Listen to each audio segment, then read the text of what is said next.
Chapter 9 Industrial Militarization. The Ninth Congress of the All-Russian Communist Party, held in March 1920, was characterized by a number of measures which meant a complete turn to the right. Foremost among them was the militarization of labour and the establishment of one-man management of industry as against the collegiate shop system. Obligatory labour had long been a law upon the statutes of the Socialist Republic, but it was carried out, as Trotsky said, only in a small private way. Now the law was to be made effective in earnest. Russia was to have a militarized industrial army to fight economic disorganization, even as the Red Army had conquered on the various fronts. Such an army could be whipped into line only by rigid discipline, it was claimed. The factory collegiate system had to make place for military industrial management. The measure was bitterly fought at the Congress by the communist minority, but party discipline prevailed. However, the excitement did not abate. Discussion of the subject continued long after the Congress adjourned. Many of the younger communists agreed that the measure indicated a step to the right, but they defended the decision of the party. The collegiate system has proven a failure, they said. The workers will not work voluntarily, and our industry must be revived if we are to survive another year. Jack Reed also held this view. He had just returned after a futile attempt to reach America through Latvia, and for days we argued about the new policy. Jack insisted it was unavoidable, so long as Russia was being attacked and blockaded. We have been compelled to mobilize an army to fight our external enemies. Why not an army to fight our worst internal enemy, hunger? We can do it only by putting our industry on its feet.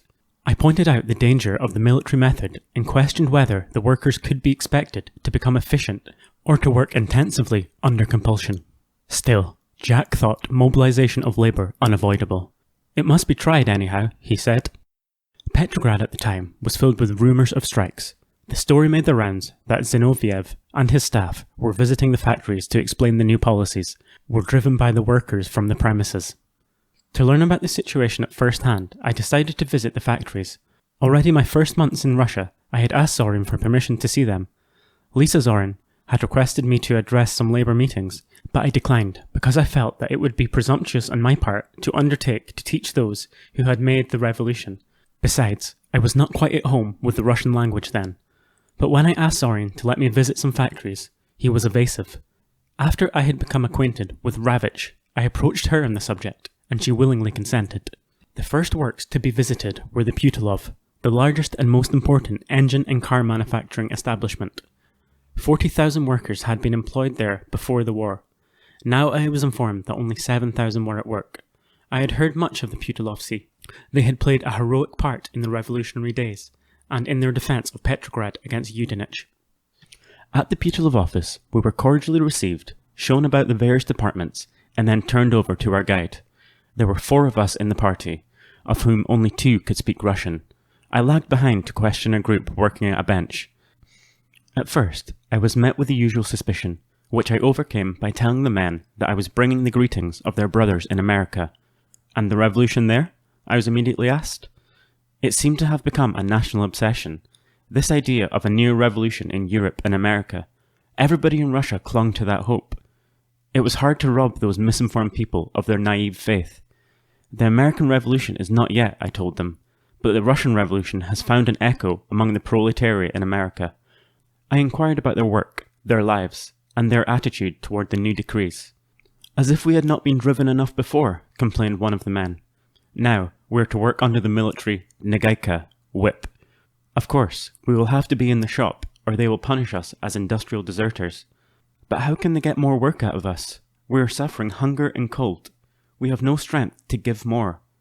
I suggested that the government was probably compelled to introduce such methods, and if Russian industry were not revived, the condition of the workers would grow even worse. Besides, the Putilov men were receiving the preferred payok. We understand the great misfortune that has befallen Russia, one of the workers replied, but we cannot squeeze more out of ourselves. Even the 2 pounds of bread we are getting is not enough. Look at the bread, he said, holding up a black crust. Can we live on that, and our children? If not for our people in the country, or some trading on the market, we would die altogether.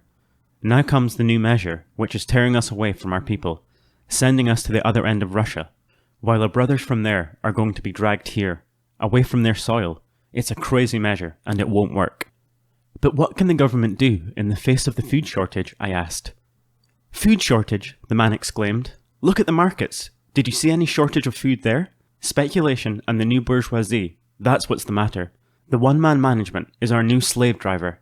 First, the bourgeoisie sabotaged us, and now they are again in control. But just let them try to boss us. They'll find out. Just let them try. The men were bitter and resentful. Presently, the guide returned to see what had become of me. He took great pains to explain that industrial conditions in the mill had improved considerably since the militarization of labour went into effect. The men were more content, and many more cars had been renovated and engines repaired than within an equal period under the previous management. There were 7,000 productively employed in the works, he assured me. I learned, however, that the real figure was less than 5,000, and that of these, only about 2,000 were actual workers. The others were government officials and clerks. After the Putil Works, we visited the Trogolnik, the great rubber factory of Russia. The place was clean, and the machinery in good order, a well-equipped modern plant. When we reached the main workroom, we were met by the superintendent, who had been in charge for 25 years. He would show us around himself, he said. He seemed to take great pride in the factory, as if it were his own. It rather surprised me that they had managed to keep everything in such fine shape. The guide explained that it was because nearly the whole of the old staff had been left in charge. They felt that whatever might happen, they must not let the place go to ruin. It was certainly very commendable, I thought, but soon I had occasion to change my mind. At one of the tables, cutting rubber, was an old worker with kindly eyes looking out a sad spiritual face. He reminded me of the pilgrim Luca in Gorky's Night Lodgings. Our guide kept a sharp vigil, but I managed to slip away while the superintendent was explaining some machinery to other members of the group. Well, Batushka, how is it with you? I greeted the old worker. Bad, Matushka, he replied. Times are very hard for us old people. I told him how impressed I was to find everything in such good condition in the shop. That is so, commented the old worker. But it is because the superintendent and his staff are hoping from day to day that there may be a change again, and that the Trogolnik will go back to its former owners. I know them. I have worked here long before the German master of this plant put in the new machinery. Passing through the various rooms of the factory, I saw the women and girls look up in evident dread. It seemed strange in a country where the proletarians were the masters. Apparently, the machines were not the only things that had been carefully watched over. The old discipline too had been preserved. The employees thought us Bolshevik inspectors. The great flour mill of Petrograd visited next looked as if it were in a state of siege, with armed soldiers everywhere, even inside the workrooms. The explanation given was that large quantities of precious flour had been vanishing. The soldiers watched the millmen as if they were galley slaves, and the workers naturally resented the humiliating treatment. They hardly dared to speak. One young chap, a fine-looking fellow, complained to me of the conditions. We are here virtual prisoners, he said. We cannot make a step without permission. We are kept hard at work 8 hours, with only 10 minutes for our kipyatok, boiled water, and we are searched on leaving the mill. Is not the theft of flour the cause of the strict surveillance? I asked. Not at all, replied the boy. The commissars of the mill and the soldiers know quite well where the flour goes to. I suggested that the workers might protest against such state of affairs. Protest to whom? The boy exclaimed. We'd be called speculators and counter-revolutionists, and we'd be arrested. Has the revolution given you nothing? I asked. Ah, the revolution, but that is no more. Finished, he said bitterly. The following morning, we visited the La Ferme tobacco factory. The place was in full operation. We were conducted through the plant, and the whole process was explained to us, beginning with the sorting of the raw material and ending with the finished cigarettes packed for sale or shipment. The air in the workrooms was stifling, nauseating. The women are used to this atmosphere, said the guide. They don't mind. There were some pregnant women at work, and girls no older than 14. They looked haggard, their chests sunken, black rings under their eyes. Some of them coughed, and the hectic flush of consumption showed on their faces. Is there a recreation room, a place where they can eat or drink their tea and inhale a bit of fresh air? There was no such thing, I was informed. The women remained at work 8 consecutive hours. They had their tea and black bread at their benches. The system was that piece of work. The employees receiving 25 cigarettes daily above their pay, with permission to sell or exchange them. I spoke to some of the women. They did not complain except about being compelled to live far away from the factory.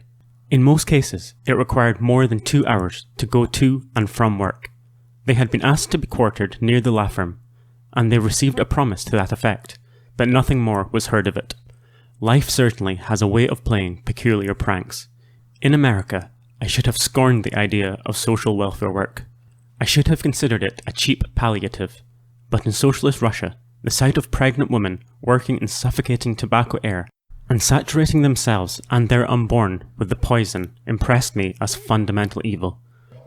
I spoke to Lisa Zorin to see whether something could not be done to ameliorate the evil.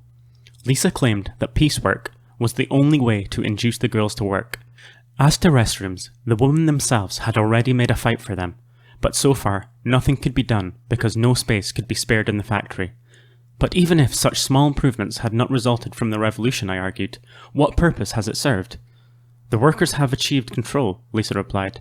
They are now in power, and they have more important things to attend to than restrooms. They have the revolution to defend.